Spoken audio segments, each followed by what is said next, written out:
Aqui estamos para mais uma aula do nosso curso de Teologia do Progresso Espiritual. Cumprimentamos a todos, que todos estejam na paz de nosso Senhor Jesus Cristo e sob a proteção da nossa querida Mãe, Nossa Senhora. Iniciemos com a nossa tradicional oração ao Divino Espírito Santo.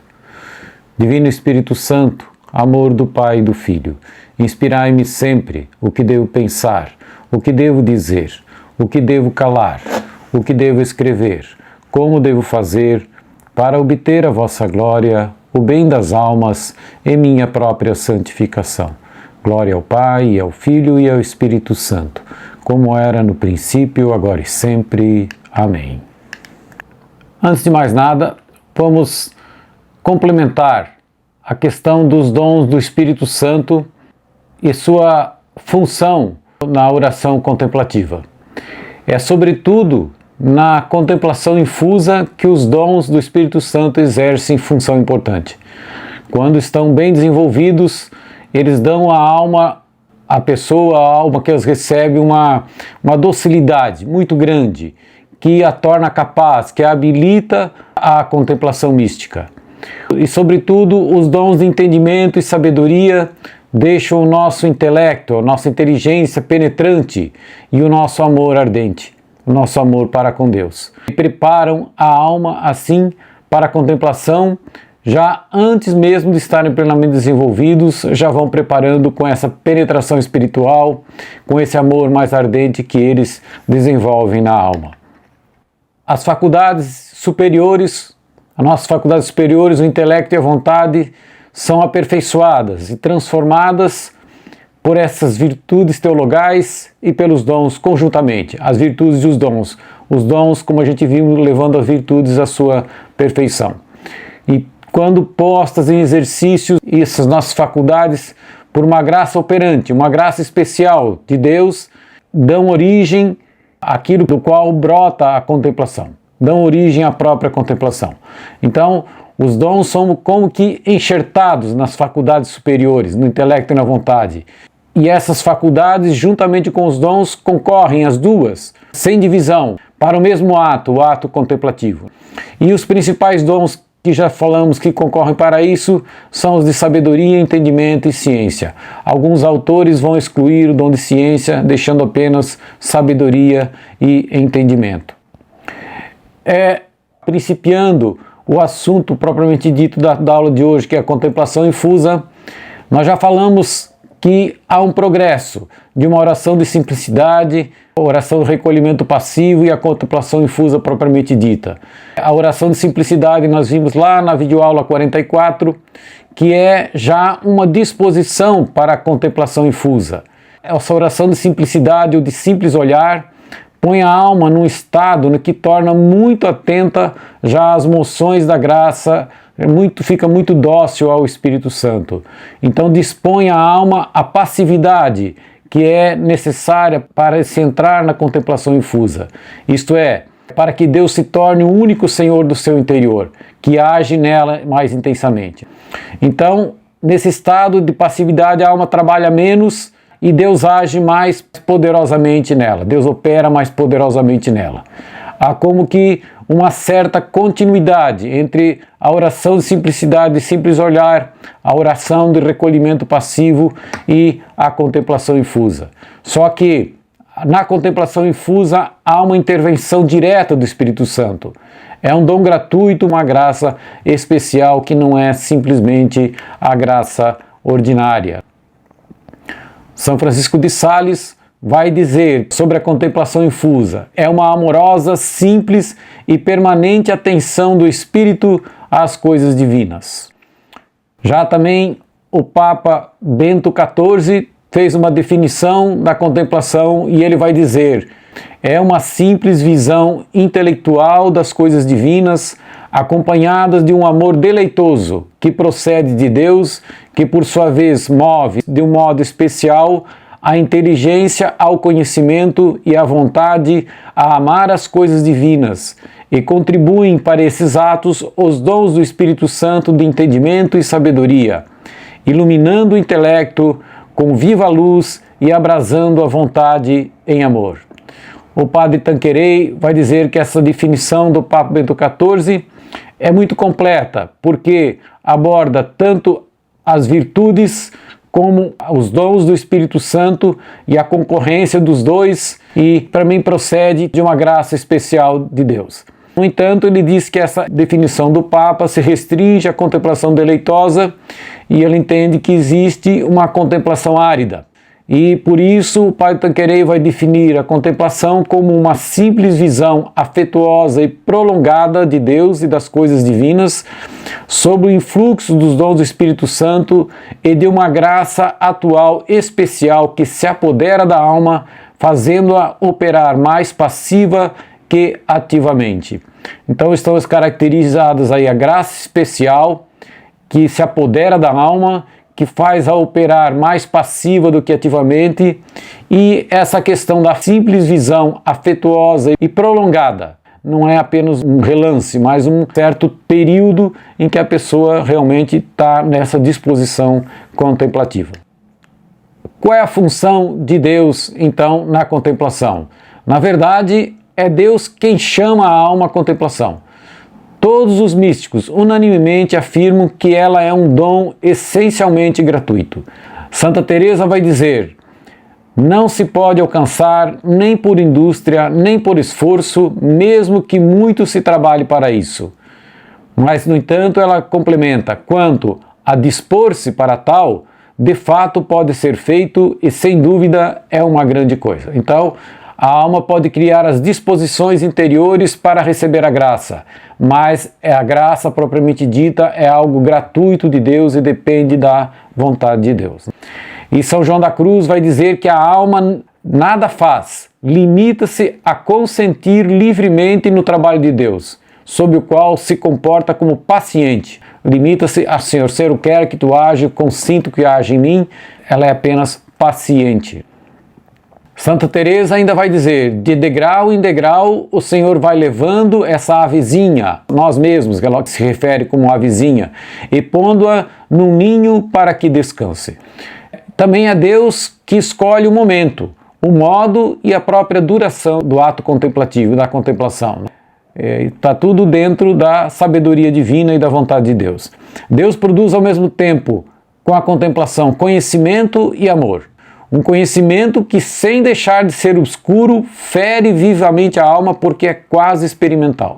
É um conhecimento experimentado. Aliás, conhecer sempre na Bíblia está relacionado com experiência. Quando diz Maria não conheceu o homem, não teve uma experiência com o homem, né? Então, o conhecimento está sempre relacionado com experimentar. E também Deus produz na alma um amor inefável. O venerável Louis de Blois vai dizer que a alma sai de si mesma para mergulhar inteiramente em Deus e perder-se no abismo do eterno amor. Ele continua dizendo aqui no livro do nosso livro-texto, né, do padre Tanqueray, lá no parágrafo 1391, ela, morta para si mesma, vive em Deus, sem conhecer nem sentir coisa alguma fora do amor que a inebria. Perde-se na vastidão da solidão e nas trevas divinas. Contudo, lá perder-se é antes encontrar-se, porque a alma despe-se de tudo que é humano para revestir-se de Deus. Muda-se e transforma-se em Deus, assim como o ferro, que submetido ao fogo passa a ter o aspecto de fogo, mudando-se em fogo. Todavia, a essência da alma, assim deificada, permanece o que era, assim como o ferro incandescente não deixa de ser ferro. Antes havia somente frieza na alma, agora está toda abrasada, das trevas passou a luz resplandecente, antes insensível, agora transborda ternura. Inteiramente derretida e consumida pelo fogo do amor divino, adentra em Deus, e unindo-se a Ele sem intermediação, faz-se um só espírito com Ele, como o ouro e o bronze fundem-se em um só metal. Vejo a grandiosidade da ternura e dessa deificação da alma que ocorre com a oração contemplativa. Então, o papel da alma é justamente deixar livremente que seja tomada e movida por Deus. Então há sempre um consentimento. A alma nunca perde o seu livre-arbítrio. É como uma criancinha que se deixa levar nos braços da mãe com consentimento livre e alegre. Agora, falamos muito em passividade, mas na verdade existe ao mesmo tempo uma passividade e uma atividade. Existe a passividade na medida em que a alma é incapaz de agir por iniciativa própria como antes fazia. Enquanto contempla, ela não pode, como antes, empregar as suas faculdades, o seu raciocínio, não consegue mais raciocinar. Na verdade, é um ato superior que suplanta ao raciocínio, que suplanta ao nosso intelecto. Está num outro nível, num outro plano. Fica sujeita a um princípio superior que ele fixa o olhar e que faz saborear e amar. E esse mesmo influxo de Deus sugere e impele a alma a agir e a saber o que fazer. No entanto, essa impotência não é total nos primeiros graus, nos primeiros graus de contemplação. Ocorre somente nos estágios elevados, em particular no êxtase, como a gente vai falar aí daqui a pouco, ou do êxtase na próxima aula. Embora ela tenha essa dificuldade ou quase impossibilidade em discorrer, em raciocinar, nem por isso ela fica ociosa. Na verdade, sob a moção divina, sobre esse influxo de Deus, ela opera fixando o olhar em Deus e amando. Passa a ser até mais ativa do que nunca, porque recebe um influxo de energia espiritual que multiplica suas próprias energias. A pessoa começa a ser realmente até muito ativa. Temos santos aí contemplativos que foram extremamente ativos, do tipo São João Bosco, do tipo do Santo Curadars, São Vicente de Paulo, alguns que foram extremamente ativos e eram contemplativos. No entanto, evidentemente, já vou adiantando que essas almas aprendem, perdem muito do sono e passam a orar durante a noite. Acabam dormindo 1, 2 horas, 3 horas, 4 horas por noite apenas e passam a noite, as madrugadas em oração. E dali vem esse vigor, essa energia espiritual que faz ela ter uma atividade exuberante. Sentem-se como que transformadas, então, essas almas por um ser superior, que é, por assim dizer, a alma de sua alma. Ela é movida realmente por Deus de uma maneira muito forte. Nesse estado, na verdade, Deus se manifesta de um modo inteiramente novo, como uma realidade vivente, algo vivo dentro dela. Ela conhece que existe um poder que não é dela, que brota, mas ela sabe que isso não vem dela. Ela nunca tinha e agora tem, e ela sabe que só pode ser de Deus. É uma realidade, então, vivente que é apreendida, que é compreendida por uma espécie de conhecimento experimentado, que não se consegue exprimir em palavras. Essa é outra característica da contemplação, não se consegue exprimir em palavras. Já não há mais aquele processo de indução e dedução que é do raciocínio lógico, do nosso raciocínio lógico, que a gente procurava conhecer a Deus. Há uma simples intuição, por isso que Santo Tomás fala que é uma intuição de Deus, ou seja, a pessoa sabe que Deus está nela, que ela está em Deus, mas não consegue explicar nem dizer como isso acontece. Contudo, então, apesar de ter esse conhecimento, essa visão de Deus não é clara, continua de forma obscura. Ela é efetivada por uma espécie de contato com Deus, que nos faz sentir a sua presença e saborear seus favores. No entanto, sem poder exprimir com palavras. Há uma espécie, uma mistura de gozo e ansiedade. Um gozo inexprimível por saborear a presença de Deus, o hóspede divino em nós. E uma ansiedade por ainda não o possuir inteiramente. A ansiedade é uma outra característica. O estado contemplativo, muitas vezes a pessoa começa a ter tanta energia espiritual que faz-lhe diminuir, inclusive, as horas de sono, como por uma espécie de ansiedade. Essa contemplação permanece, como a gente disse, inefável e inexprimível. Inefável é aquela experiência que você não consegue exprimir com palavras, como todos os místicos admitem. Veja o que São João da Cruz vai dizer a esse respeito, nas obras completas de São João da Cruz. Quanto mais claramente lhe é comunicada esta sabedoria, é tão secreta que se torna impossível a alma expressá-la ou encontrar palavra para defini-la. A alma percebe Deus de uma maneira confusa e obscura, mas de uma maneira muito impressionante, muito impactante dentro dela e marcada por um intenso amor de Deus. Vai dizer Santo Tomás que a alma passa a conhecer a Deus mais pelo que ele não é do que pelo que é. Isso é bastante interessante, um pouco difícil de entender, mas vamos ver como Santo Tomás se expressa aqui no nosso livro-texto, no parágrafo 1398. De negação em negação, a alma eleva-se mais alto que as mais excelentes criaturas e une-se a Deus na medida do possível neste mundo, porque durante a vida presente o entendimento nunca chega a ver a essência divina, mas apenas pode conhecer o que ela não é. Então, ele sabe o que Deus não é, mas não sabe exatamente o que é. Na verdade, está acima da nossa capacidade intelectiva. Deus é muito superior aos nossos pensamentos. Outro elemento que torna a contemplação inefável é o intenso amor de Deus que a contemplação produz. E sobre isso vai dizer São Bernardo no parágrafo 1399 do nosso livro-texto. É o cântico do amor. Ninguém compreende se a própria unção não lhe explicou, se a experiência não lhe ensinou. Os que o provaram conhecem-no. Aos que não o experimentaram, resta apenas desejar, mas não desejar conhecê-lo e sim saboreá-lo. E um pouco adiante, é um cântico nupcial que expressa as castas e deliciosas ternuras das almas, a reciprocidade de sentimentos, a mútua correspondência de afetos. Então, ela produz realmente um amor muito intenso, afetivo, ardoroso para com Deus. Ocorre que quando a contemplação é árida e fraca, não existe também todo esse efeito tão forte como a gente leu aí, e também nem se tem a consciência dela. Já vimos lá quando falamos da noite dos sentidos, a segunda conversão, falamos, creio que na aula 39 ou 40, por aí. Mais tarde, quando a pessoa começa a perceber os efeitos que produziu na alma, ela pode conhecer e reconhecer a sua existência da contemplação. Já quando ela é saborosa, é quase certo que no início também não seja percebida, porque é muito fraca. E é difícil diferenciá-la também da oração de simplicidade, da oração do recolhimento passivo. Também porque às vezes passa de uma a outra sem se dar conta disso. É uma coisa às vezes transitória, vai de um, vai para outro, é muito fraca, não se percebe, não se tem certeza se está num estado contemplativo ou não.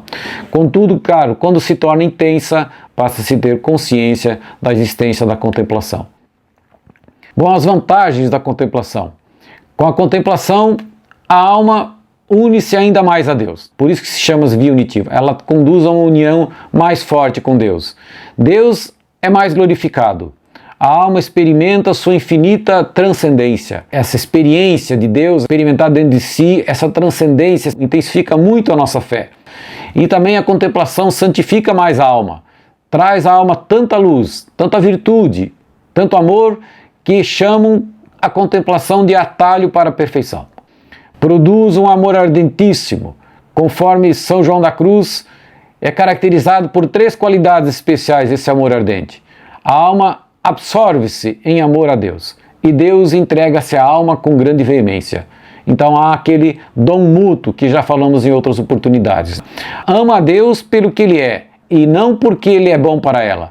Então chegamos no 3º estágio. Antes a alma amava a Deus porque Deus era bom para si. Agora ele ama a Deus independentemente de ser amado por ela ou não. Não é porque ele é bom para ela que ele ama. Ele ama a Deus simplesmente porque ele é bom em si mesmo. E esse amor, como já dissemos, se torna muito mais ardente porque se baseia em um conhecimento experimentado. É o que diz também São João da Cruz. Sobre a proximidade do chamado à contemplação.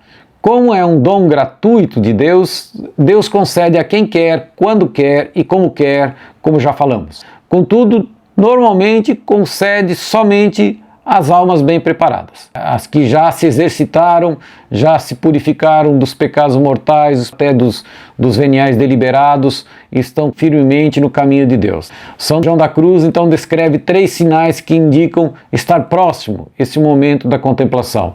Primeiro, a questão justamente meditativa, não consegue mais discorrer com a imaginação, tem muita dificuldade de raciocinar durante a oração, ela gosta só de estar na presença, desfrutando saborosamente de Deus. Ao contrário, se ela força e quer meditar, ela acaba só achando secura, o que até antes achava docilidade, gostava, era prazeroso, agora encontra secura. O segundo sinal é não ter vontade alguma de pôr a imaginação nem o sentido em outras coisas particulares. Outras coisas do mundo, fora de Deus, sejam essas coisas exteriores ou interiores, né? Ela quer se dedicar a Deus, quer estar a sós com Deus, quer sempre estar ao serviço de Deus, e o seu pensamento praticamente está todo centrado nisso, com os olhos fixos no Senhor, como também já falamos. E o terceiro é esse gostar de estar a sós com atenção amorosa em Deus, sem particular consideração, sem um raciocínio próprio, estar em paz interior, inquietação e descanso. Ela acaba gostando mais de estar a sós, da solidão, do seu canto, para estar nessa paz e sossego somente com o seu Deus. Por fim, cabe perguntar se é certo desejar a contemplação, porque a gente vai ver já nas aulas posteriores que todo desejo de graças extraordinárias não é recomendado. No entanto, a contemplação não é considerada em si mesma uma graça extraordinária, ela faz parte do caminho normal da santificação. E por ser um meio excelente de santificação, ou seja, como ela é muito santificante, sim, é permitido que se deseje a contemplação, evidentemente com humildade, abandonando-se à vontade de Deus, mas pode ser sim até pedido o dom de contemplação, se for a seu desejo de santificar-se, de servir mais o Senhor. Existe um congresso carmelita de Madrid e eles atestaram, dizendo: a contemplação é como o orvalho que faz crescer as virtudes e de onde estas obtêm a máxima perfeição. Então, a máxima perfeição aqui na Terra vem através da contemplação. O Padre Tanqueray, no seu livro, texto, vai dividir em várias fases a contemplação. A primeira, que nós já vimos, ele chama de quietude árida e suave, que nós vimos lá na videoaula 44. Depois, chama uma segunda fase de união plena, que veremos na aula seguinte, e depois união estática ou êxtase, que também ele divide em suave e crucificante. A crucificante nós já vimos lá na videoaula 55, a terceira conversão. E, por fim, a forma de contemplação mais completa, que é a da união transformante ou matrimônio espiritual. Essas fases, as que não vimos ainda, vamos ver na aula seguinte. O Padre Tanqueray baseia-se em Santa Teresa de Ávila e São João da Cruz, os dois doutores místicos. Outros autores apresentam outras classificações. Nós vamos nos guiar pelo nosso livro-texto com algumas diferenciações que introduzidas aí pelo Padre Garrigou Lagrange, que a gente já, outras oportunidades, já citou. Enfim, a contemplação é chegar àquele desejo de Jesus, que todos sejam um, assim como tu, Pai, estás em mim e eu em ti. Deus quer que todos sejam contemplativos, mas quer a nossa resposta dando-nos pouco, quer que respondamos sempre mais e correspondamos cada vez mais à sua graça até chegarmos a esse estágio. Que todos um dia possam alcançar a contemplação. Era isso que tínhamos para falar no dia de hoje. Agradeço a atenção de todos. Muito obrigado. Salve Maria, nossa mãe.